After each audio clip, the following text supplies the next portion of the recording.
Hello friends, welcome back to our channel. Friends, ఈ వీడియోలో మనం ఈరోజు అన్ని న్యూస్ పేపర్లో వచ్చినటువంటి ఇంపార్టెంట్ ఎడ్యుకేషన్ అప్డేట్స్తో పాటు చాలా ముఖ్యమైనటువంటి కరెంట్ అఫైర్స్ కూడా రావడం జరిగింది. సో వాటన్నిటి గురించి వన్ బై వన్ ఈ వీడియోలో అయితే చూద్దాం. సో వీడియో చూస్తున్న ప్రతి ఒక్కరు వీడియోని ఖచ్చితంగా లైక్ చేయండి. డైలీ 1 to 2 hours వర్క్ చేసి దాదాపుగా 8 న్యూస్ పేపర్ చదివి ఇన్ఫర్మేషన్ మీకు అందించడం జరుగుతుంది. చాలామంది వీడియోస్ని చూస్తున్నారు కానీ లైక్ చేయట్లేదు. ఖచ్చితంగా లైక్ చేయండి. ఈ వీడియోకి అయితే నేను 1000 లైక్స్ ఎక్స్పెక్ట్ చేస్తున్నాను. సో ఇది ఎవరికైతే యూజ్ ఉంటుందో వారికి షేర్ చేయండి. అదేవిధంగా సబ్స్క్రైబ్ చేసుకొని చూడండి. రెగ్యులర్గా మీకు జాబ్ అప్డేట్స్ అంతాయి. మన ఛానల్కి సంబంధించిన టెలిగ్రామ్ గ్రూప్లో కూడా జాయిన్ కాండి. సో దాంట్లో కూడా రెగ్యులర్గా జాబ్ అప్డేట్ షేర్ చేస్తున్నాను. మీకు చాలా యూజ్ ఉంటుంది. ఆ గ్రూప్లో కంపల్సరీ జాయిన్ కాండి. ఫ్రెండ్స్, మన ఛానల్ ద్వారా తెలంగాణ కల్చర్ కావచ్చు, ప్రభుత్వ పథకాలకు సంబంధించినటువంటి 2 గ్రాండ్ టెస్ట్ అనేవి మన యాప్లోకి తీసుకురావడం జరిగింది. టాప్ 100 బిడ్స్కి సంబంధించినటువంటి 2 గ్రాండ్ టెస్ట్ ప్రజెంట్ యాప్లో ఉన్నాయి. జస్ట్ మీరు 30 రూపీస్ చెల్లించి దీనికి సంబంధించిన టెస్ట్ను మీరు ఆన్లైన్లో రాసుకోవచ్చు. అదేవిధంగా దానికి సంబంధించిన పీడిఎఫ్ను కూడా మీరు డౌన్లోడ్ చేసుకోవచ్చు. దానికి సంబంధించి మేము అక్కడ హింట్ కూడా ఇవ్వడం జరిగింది. ప్రతి క్వశ్చన్ సంబంధించి ఎక్స్ప్లెనేషన్ కూడా ఇచ్చాం.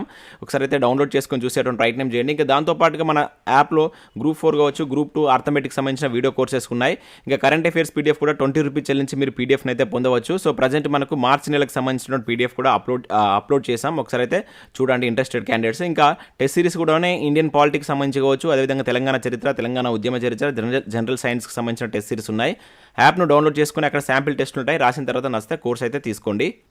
ఫ్రెండ్స్, ఈరోజు న్యూస్ పేపర్లో వచ్చినటువంటి అప్డేట్స్ కనుక చూసినట్లయితే మనకు ఫస్ట్ అప్డేట్ వచ్చేసి టీచర్ కొలువులు ఎప్పుడో అనేటువంటి టైటిల్ తోటి మనం ఈనాడు న్యూస్ పేపర్లో ఒక ప్రధాన వార్తను అయితే చూడవచ్చు. 3,50,000 మంది ఆశావాహులు ఎదురుచూపులు. టెట్ జరిగి 10 నెలలు గడిచిన వెలువడని టీఆర్టీ నోటిఫికేషన్. సో ఇప్పటి వరకు వివిధ శాఖల్లో 64,000 పోస్టులకు ఆర్థిక శాఖ అనుమతి. సో ఉపాధ్యాయ ఉద్యోగాలకు మాత్రం ఇంకా దొరకని సమ్మతి అని చెప్పేసి ఇక్కడ మనం ఈనాడు న్యూస్ పేపర్లో ఒక అప్డేట్ చూడవచ్చు. సో ఇక్కడ ఇన్ఫర్మేషన్ కనుక చూసినట్లయితే రాష్ట్రంలో దాదాపుగా అన్ని ఉద్యోగ ఖాళీల భర్తీకి నోటిఫికేషన్లు జారీ అవుతున్నా టీచర్ రిక్రూట్మెంట్ టెస్ట్ టీఆర్టీ ప్రకటన మాత్రం ఇప్పటి వరకు వెలువడలేదు. సో దీంతో తమ కళ ఎప్పుడు నెరవేరుతుందా అని 3,50,000 మంది ఆశావాహులు ఎదురు చూస్తున్నారు. సో మిగిలినటువంటి ఉద్యోగాల భర్తీకి పరీక్షలు సైతం నిర్వహిస్తుండగా సో ఉపాధ్యాయ నియామకాలకు మాత్రం ఇప్పటి వరకు ఆర్థిక శాఖ అనుమతి రాలేదు. సో త్వరలోనే ఈ నియామకాలను చేపడతామంటూ ప్రభుత్వం ఏడాది కాలంగా చెప్తుంది. కానీ టీఆర్టీ ప్రకటన రాకపోవడంపై అభ్యర్థులు ఆందోళన చెందుతున్నారని చెప్పేసి ఇక్కడ చూడవచ్చు. అదేవిధంగా 13,086 పోస్టుల భర్తీపై ప్రభుత్వ ప్రకటన. దాంతోపాటు ఇక్కడ చూసినట్లయితే బదిలీలు పదోన్నతులతో ముడిపెట్టకుంటేనే అని చెప్పేసి కూడా ఇచ్చారు. అయితే మనకు జనవరిలో ఉపాధ్యాయ బదిలీలు కావచ్చు, పదోన్నతులు చెప్పేటందుకు ప్రభుత్వం నిర్ణయించడంతో అవి పూర్తయిన తర్వాత నియామకాలు ఉండవచ్చని చెప్పేసి అభ్యర్థులు భావించారు. కానీ కోర్టు కేసులతో బదిలీలు పదోన్నతుల ప్రక్రియ ఆగిపోయింది. సో ఆ కేసు జూన్ 13న విచారణకు రానుంది. అది ఎప్పుడు తేలుతుందో తెలియనటువంటి పరిస్థితి నెలకొంది. సో బదిలీలు పదోన్నతుల తర్వాత మరొక 7,000 వరకు ఉపాధ్యాయ ఖాళీలు పెరిగేటువంటి అవకాశం ఉంది. ఆ ప్రక్రియ ముగిసిన తర్వాత నోటిఫికేషన్ జారీ చేయాలంటే సో ఇప్పట్లో సాధ్యం కాదని చెప్పేసి నిరుద్యోగ అభ్యర్థులు ఆవేదన చెందుతున్నారు. సో బదిలీలు పదోన్నతులతో ముడిపెట్టకుండా కొత్త ఉపాధ్యాయ నియామకాలకు కోసం ఆర్థిక శాఖ ఇప్పుడున్నటువంటి పోస్టులకి అనుమతి ఇచ్చి దానికి సంబంధించిన నోటిఫికేషన్ జారీ చేయాలని చెప్పేసి అభ్యర్థులు కోరుతున్నట్లు ఇక్కడ ఇచ్చారు. సో ఇక్కడ చూసినట్లయితే మనకు 13,086 పోస్టుల భర్తీపై ప్రభుత్వ ప్రకటన అంటూ కూడా ఇక్కడ చూడవచ్చు. సో రాష్ట్రంలో అన్ని శాఖల్లో మనకు 80,000 ఉద్యోగ ఖాళీల భర్తీ చేస్తామని చెప్పేసి 2022 మార్చిలో ప్రభుత్వం అయితే ప్రకటించింది. ఇప్పటి వరకు 64,000 పోస్టుల భర్తీకి ఆర్థిక శాఖ అనుమతి ఇచ్చింది. సో వాటిలో మనకు 60,000 పోస్టులకు టీఎస్పీఎస్సీ కావచ్చు ఇతర బోర్డులు నోటిఫికేషన్లు జారీ చేశాయి. ఇక మిగిలింది 16,000 ఖాళీలు భర్తీ చేయడమే. సో గత ఏడాది మార్చిలో ఖాళీలను ప్రకటించినప్పుడు పాఠశాల విద్యాశాఖ పరిధిలో మనకు 13,086 పోస్టులను భర్తీ చేస్తామని ప్రభుత్వం ప్రకటించింది. సో వీటిలో మనకు సాధారణ పాఠశాలలో ఎస్జీటీలు కావచ్చు, ఎస్సీఎల్ ఖాళీలుగా ఒక 10,000 వరకు ఉంటాయని చెప్పేసి అప్పుడైతే అంచనా వేయడం జరిగింది. సో ఇంకా ఆదర్శ పాఠశాలలో మరో 1,000 వరకు ఖాళీలు ఉంటాయని చెప్పేసి చెప్పారు. సో దానికి సంబంధించి ఇంకా టెట్ కూడా నిర్వహించట్లేదు అని చెప్పేసి ఇక్కడ ఇవ్వడం జరిగింది. మనకు టెట్ నిర్వహించి ఎప్పుడంటే 2022 జూన్ 12న టెట్ అయితే నిర్వహించారు. సో అప్పటి నుంచి మరొక టెట్ కూడా రాలేదు. సో టెట్ కోసం ఎదురు చూసిన అభ్యర్థులు వీడియోని లైక్ చేసి కింద కామెంట్ చేయండి. సో ముందరగా టెట్ నోటిఫికేషన్ ఇవ్వాలంటున్న అభ్యర్థులు సో మీ యొక్క ఒపీనియన్ కింద కామెంట్ రూపంలో తెలియజేసే ప్రయత్నం చేయండి. 100% మొదటగా టెట్ ఇస్తే ఈ టైంలో వీళ్ళు టెట్కి ప్రిపేర్ కావచ్చు. సో టెట్ తర్వాత నోటిఫికేషన్ వస్తే చాలా మందికి అవకాశం ఉండేటువంటి ఛాన్స్ అయితే ఉంటుంది. సో గత మనకు 1 year నుంచి మళ్ళీ అంటే జూన్ 12న ఇచ్చినటువంటి టెట్ లాస్ట్. సో ఇప్పటివరకు మళ్ళీ అయితే టెట్ నోటిఫికేషన్ ఇవ్వలేదు. సో ప్రభుత్వం త్వరగా టెట్ నోటిఫికేషన్ ఇవ్వాలని చెప్పేసి అయితే కోరుకున్నాం. ఇక నెక్స్ట్ చూసినట్లయితే మనకి ఇక్కడ టీఎస్పీఎస్సీ పేపర్ లీకేజ్ సంబంధించి అయితే చూడవచ్చు. సో టీఎస్పీఎస్సీ లీకేజ్ కేసు అని చెప్పేసి ఇక్కడ చూడవచ్చు. ఈడీ వర్సెస్ సిట్ అని చెప్పేసి ఇక్కడ ఇచ్చారు. సో డాక్యుమెంట్లు ఇవ్వలేదని కోర్టులో ఈడీ పిటిషన్. సో విచారణ కీలక దశలో ఉంది, ఇవ్వలేం అంటూ సిట్ కౌంటర్ పిటిషన్ అని చెప్పేసి ఇక్కడ చూడవచ్చు. సో ఇక్కడ ఉన్నటువంటి ఇన్ఫర్మేషన్ కనుక చూసినట్లయితే మనకు టీఎస్పీఎస్సీ ప్రశ్నపత్రాల లీకేజ్ కేసు విచారణలో కొత్త ట్విస్ట్ వచ్చి చేరింది. సో ఈ కేసును సిట్ ఇప్పటికే దర్యాప్తు చేస్తున్న విషయం తెలిసిందే. అయితే ప్రశ్నపత్రాల లీకేజ్లో భారీ డబ్బులు మనీ లాండరింగ్ ద్వారా చేతులు మారినట్లు ఈడీ అనుమానిస్తున్నటువంటి నేపథ్యంలో ఈ ఈ కేసు విచారణలో ఈడీ కూడా ఎంటర్ అయింది. సో దీంతో ఈడీ వర్సెస్ సిట్గా పరిస్థితి మారింది. అయితే సిట్ సహకరించడం లేదని ఈడీ ఆరోపణలు చేస్తుంది. సో తమకు విచారణ నిమిత్తం ఎటువంటి సమాచారం ఇవ్వడం లేదని చెప్తుంది.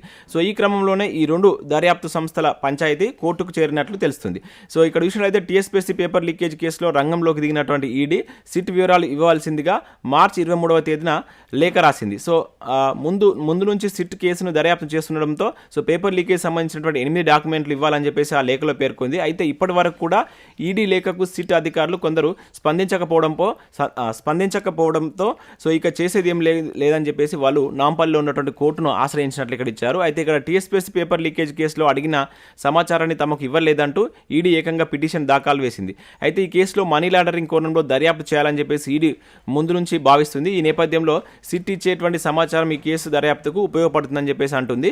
సో అందుకే కేసు వివరాలు ఇచ్చేలా సిట్ ఆదేశాలు ఇవ్వాలని పిటిషన్లో కోర్టుకైతే ఈడీ అయితే కోరింది. అయితే ఇదిలా ఉంటే సో ఈడీ పిటిషన్పై సిట్ కూడా కౌంటర్ పిటిషన్ దాఖలు చేసినట్టు తెలిసింది. సో పేపర్ లీక్ కేసు దర్యాప్తు కీలక దశలో ఉండడంతో సో వివరాలు ఇవ్వడం కుదరదని పిటిషన్లో వివరించిందని చెప్పేసి ఇక్కడ చూడవచ్చు. అయితే దీనిపై ఇంకా విచారణ జరగనున్నట్లు ఇక్కడ ఒక అప్డేట్ అయితే చూడవచ్చు. సేమ్ అప్డేట్ మనకి ఈరోజు చాలా న్యూస్ పేపర్లో వచ్చింది. సిట్ సహకరించట్లేదంటూ మరొక న్యూస్ పేపర్లో చూడవచ్చు. అదేవిధంగా ఇక్కడ శంకర్ లక్ష్మిపై ప్రశ్నల వర్షం అని చెప్పి చూడవచ్చు. 8 గంటల పాటు ఈడీ విచారణ. సో టీఎస్పీఎస్సీ పేపర్ లీకేజ్ కేసులో సో మనకు ఈడీ గురువారం విచారణ షురు చేసింది. సో బోర్డు ఉద్యోగిని కాన్ఫిడెన్షియల్ రూమ్ ఇన్ఛార్జ్ శంకరలక్ష్మిని 8 గంటల పాటు ఇక్కడ ఎంక్వైరీ చేసి ప్రశ్నల వర్షం కురిపించింది.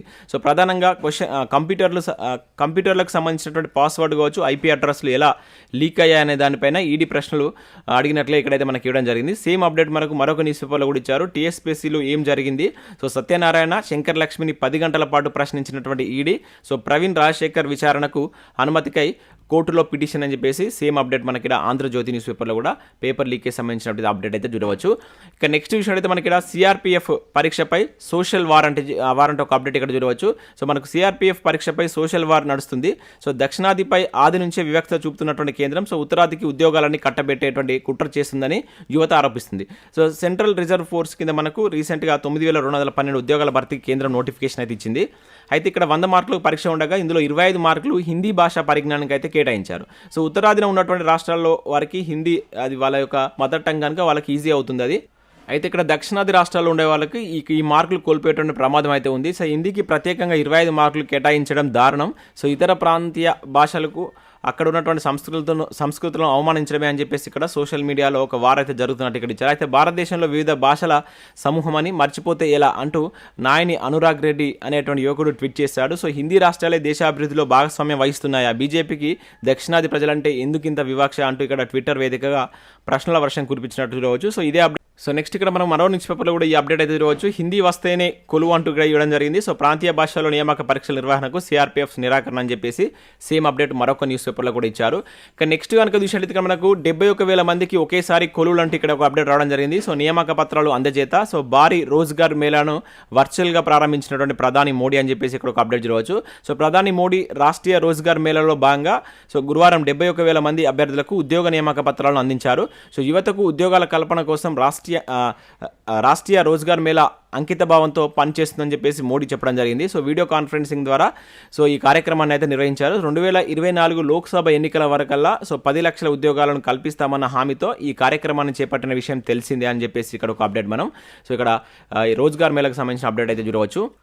సో నెక్స్ట్ అప్డేట్ కనుక చూసినట్లయితే మనకు ఈపీఎఫ్ఓ నోటిఫికేషన్ సంబంధించి మరొకసారి మనకు పేపర్ ప్రకటన అయితే రావడం జరిగింది. సో మనకు ఈపీఎఫ్ఓ నుంచి 2 రకాల పోస్టుల భర్తీకి సంబంధించిన నోటిఫికేషన్ అయితే మనకు గతంలో రిలీజ్ చేశారు. దానికి సంబంధించిన అప్డేట్స్ ఇక్కడ మనం చూడవచ్చు. ఒకటి వచ్చేసి ఎస్ఎస్ఏ సోషల్ సెక్యూరిటీ అసిస్టెంట్ ఉద్యోగాలకు సంబంధించి 2674 వేకెన్సీ అయితే ఉన్నాయి.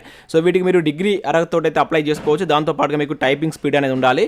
18 to 27 ఇయర్స్ మధ్య మీ ఏజ్ అనేది ఉండాలి. లెవెల్ 5 ప్రకారం శాలరీ అయితే ఉంటుంది. సో నెక్స్ట్ ఇంకా చూసినట్లయితే ఇక్కడ మనకు స్టెనోగ్రాఫర్ పోస్టులు కూడా దీనిలో ఉన్నాయి. దీనిలో 185 వేకెన్సీస్ స్టెనో అయితే ఉన్నాయి. 12th క్లాస్ తోటి మీరు వీటికైతే అప్లై చేసుకోవచ్చు. దాంతోపాటుగా మీకు స్టెనో అనేది తెలిసి ఉండాలి. 18 to 27 మధ్య మీ ఏజ్ అనేది ఉండాలని చెప్పేసి ఇక్కడ ఇవ్వడం జరిగింది. సో వీటికి సంబంధించి మార్చి 27 నుంచి మీరు ఆన్లైన్లో అయితే అప్లై చేసుకోవాల్సి ఉంటుందని చెప్పేసి దీనిలో మెన్షన్ చేయడం జరిగింది. చాలా మంచి నోటిఫికేషన్. సో ఎలిజిబిలిటీ ఉన్నటువంటి ప్రతి ఒక్కరు వీటికి అప్లై చేసుకున్న ప్రయత్నం చేయండి. మీరు ఇక్కడ ఉన్నటువంటి వెబ్సైట్కి వెళ్ళినట్లయితే పూర్తి వివరాలు ఉంటాయి, ఒకసారి అయితే చెక్ చేయండి. సో నెక్స్ట్ అప్డేట్ అని చూసినట్టు మనకి ఇక్కడ ఈనాడు ప్రతిభలో మనకి ఈరోజు ఎకనామిక్స్ సంబంధించినటువంటి ఒక ఆర్టికల్ అయితే రావడం జరిగింది. దాంతోపాటు ఇక్కడ చూసినట్లయితే మనకు సో ఇండియన్ పాలిటిక్స్ సంబంధించినటువంటి బిడ్ బ్యాంక్ కూడా అయితే ఉంది. ఒకసారి మీరు ఈనాడు న్యూస్ పేపర్ని డౌన్లోడ్ చేసుకొని చూసేటువంటి ప్రయత్నం అయితే చేయండి. సో ఇవి మనకు వివిధ న్యూస్ పేపర్లో వచ్చినటువంటి education updates. Next current affairs అయితే చూద్దాం. చాలా ఇంపార్టెంట్ కరెంట్ అఫైర్స్ ఉన్నాయి. స్కిప్ చేయకుండా చూడండి. ప్రతి ఒక్కరైతే లైక్ చేయండి. ఒకటే వీడియోలో మీకు education updates and current affairs కలిపి అయితే అందించడం జరుగుతుంది. చాలా మంది ఫాలో అవుతున్నారు కానీ లైక్ చేయట్లేదు. ఖచ్చితంగా లైక్ చేసి మీ మిత్రులకు షేర్ చేయండి. సో ఇక్కడ ఫస్ట్ కరెంట్ అఫైర్ కనుక చూసినట్లయితే జనం గుండెల్లో జక్కన్న అంటూ ఒక ఇంపార్టెంట్ కరెంట్ అఫైర్ ఇక్కడ చూడవచ్చు. టైమ్స్ టాప్ 100లో ఎస్ఎస్ రాజమౌళి అని చెప్పేసి ఇక్కడ ఇవ్వడం జరిగింది. సో మనకు టాలీవుడ్ దిగ్గజ దర్శకుడు ఎస్ఎస్ రాజమౌళి మరొక అరుదైనటువంటి ఘనతనైతే సాధించారు. సో ప్రపంచంలోని అత్యంత ప్రభావశీల వ్యక్తుల్లో సో ఒకరిగా జక్కన్న నిలవడం జరిగింది. సో 2023 గాను టైమ్స్ మ్యాగజైన్ ప్రకటించినటువంటి టాప్ 100 వరల్డ్ ఇన్ఫ్లుయెన్షియల్ పీపుల్ జాబితాలో సో రాజమౌళికి అయితే చోటు దక్కింది. సో ఆయనతో పాటు మనకు బాలీవుడ్ నటుడు షారుఖ్ ఖాన్ కావచ్చు, అదేవిధంగా ప్రముఖ రచయిత్రి సల్మాన్ రష్దీ కావచ్చు, ఇంకా అదే టీవీ వాఖ్యత అయినటువంటి పద్మలక్ష్మి కూడా ఈ జాబితాలో అయితే ఉన్నారు. సో భారత్ నుంచి జాబితాలో ఉన్నటువంటి వ్యక్తులు మొత్తం మనకు ముగ్గురు. ఆ ముగ్గురిని గుర్తుంచుకోండి. దానిలో మన తెలుగు ప్రాంతానికి సంబంధించిన రాజమౌళి, అదేవిధంగా అమెరికా అధ్యక్షుడు జో బైడెన్ కావచ్చు, ఇంకా కింగ్ చార్లెస్, ఎలాన్ మస్క్ లాంటి వాళ్ళు కూడా దీనిలో అయితే చోటు సంపాదించడం జరిగింది. సో భిన్న సంస్కృతులకు నిలువైనటువంటి సువిశాల భారత్లో సో ప్రజలందరినీ రాజమౌళి తన సినిమా ద్వారా ఒకటి చేశారని నటి ఆలియా భట్ పేర్కొనడం జరిగింది. సో ఈ మేరకు టైమ్స్ జాబితాలో రాజమౌళి గురించి ఆమె వివరించారంటే ఇక్కడ చూడవచ్చు. ఇంపార్టెంట్. సో ఇక్కడ మన ప్రాంతానికి సంబంధించిన వ్యక్తిని గుర్తుంచుకోండి. అదేవిధంగా మన ఇండియా నుంచి ఎంతమంది ఉన్నారనేది కూడా గుర్తుంచుకోవడం ప్రయత్నం చేయండి. ఇక నెక్స్ట్ చూసినట్లయితే మనకు హైదరాబాద్ వేదికగా G20 అగ్రికల్చర్ సమ్మిట్ అని చెప్పేసి ఇక్కడ ఒక అప్డేట్ చూడవచ్చు. జూన్ 15 నుంచి 17 వరకు జరగనున్నటువంటి సదస్సు హాజరు కానున్నటువంటి 30 దేశాల అగ్రికల్చర్ మినిస్టర్లు అని చెప్పేసి ఇక్కడ ఇచ్చారు. సో ఇక్కడ మనం అప్డేట్ కనుక చూసినట్లయితే సో ఇండియా సారథ్యంలో మనకు ప్రతిష్టాత్మకంగా నిర్వహిస్తున్నటువంటి G20 దేశాల సదస్సులో అగ్రికల్చర్ సమ్మిట్కు హైదరాబాద్ అయితే వేదిక కానుంది. సో ఈ ఏడాది అంతర్జాతీయ మిల్లెట్ సంవత్సరంగా ప్రకటించిన నేపథ్యంలో సో ప్రపంచవ్యాప్తంగా మిల్లెట్స్ను ప్రోత్సహించేలా సదస్సు నిర్వహించనున్నారు.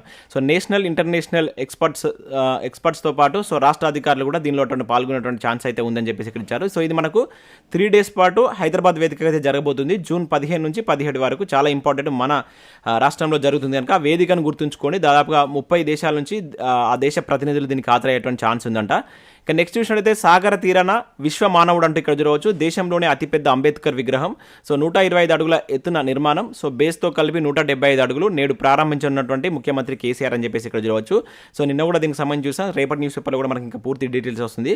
సో ఆల్రెడీ దీని గురించి మనం గత 1 week నుంచి అయితే చూస్తున్నాం. ఒకసారి దీనికి సంబంధించిన ఒక సపరేట్ వీడియో చేయాలనుకుంటున్నాం. సో వీడియో కనుక మీకు కావాలనుకుంటే లైక్ చేసి కింద ఎస్ అని కామెంట్ చేయండి. సో ఎక్కువ మంది రెస్పాన్స్ అయినట్లయితే దాని మీద మీకు పూర్తి వివరాలతోటి ఒక 5 to 10 minutes వీడియో అందించేటువంటి ప్రయత్నం అయితే చేస్తాను.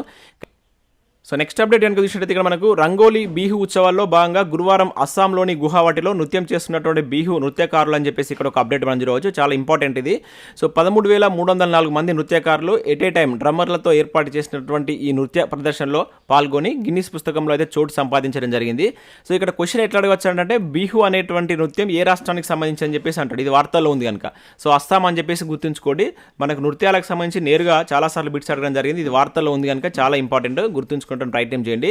సో దాంతోపాటు ఇక్కడ చూసినట్టు మనకు పశ్చిమ బెంగాల్లోని కోల్కతాలో శంకు ఆకారంలో నిర్మించినటువంటి ధనధాన్య ఆడిటోరియం అని చెప్పేసి ఇక్కడ ఇవ్వడం జరిగింది. సో దీన్ని మనకు నిన్న వెస్ట్ బెంగాల్ ముఖ్యమంత్రి మమతా బెనర్జీ అయితే దీన్ని ప్రారంభించడం జరిగింది. సో ఇటీవల మనకు శంకు ఆకారంలో ఒక ఆడిటోరియాన్ని ఏ రాష్ట్రంలో తీసుకొచ్చారని చెప్పేసి అడగడానికి ఛాన్స్ అయితే ఉంటుంది. సో వెస్ట్ బెంగాల్ అని చెప్పేసి గుర్తుంచుకోండి.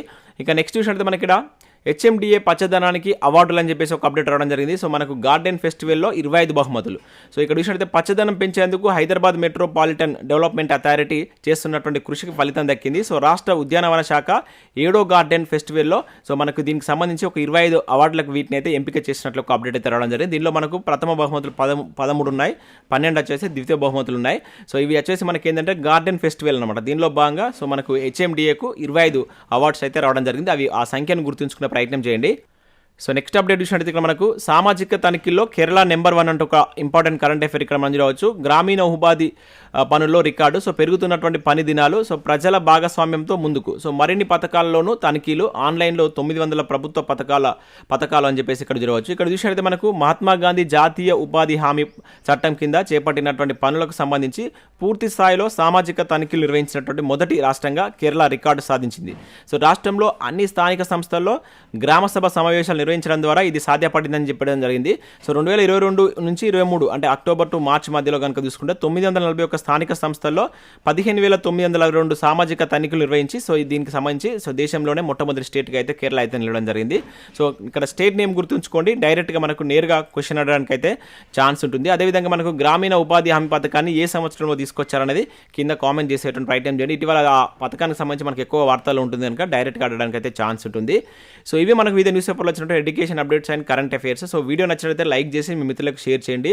సో మార్చ్ మంత్కి సంబంధించిన కరెంట్ అఫైర్ పీడిఎఫ్ అనేది ప్రజెంట్ మన యాప్లో ఉంది. చాలా మంది అయితే అడుగుతున్నారు, కొంచెం లేట్ కావడం జరిగింది పర్సనల్ ప్రాబ్లమ్స్ వల్ల. సో ప్రజెంట్ మనం నిన్న ఈవినింగ్ దానికి సంబంధించినటువంటి పీడిఎఫ్ని అయితే అప్లోడ్ చేసాం. మీరు యాప్ డౌన్లోడ్ చేసుకుని ఒకసారి చెక్ చేసి జస్ట్ మీరు 20 రూపీస్ చెల్లించి ఈ పీడిఎఫ్ని డౌన్లోడ్ చేసుకోవచ్చు. అదేవిధంగా ప్రింట్ తీసుకున్నట్టు ఆప్షన్ కూడా అక్కడ ఇవ్వడం జరిగింది. ఒకసారి వెళ్ళి చెక్ చేయండి. Thanks for watching. Thank you everyone.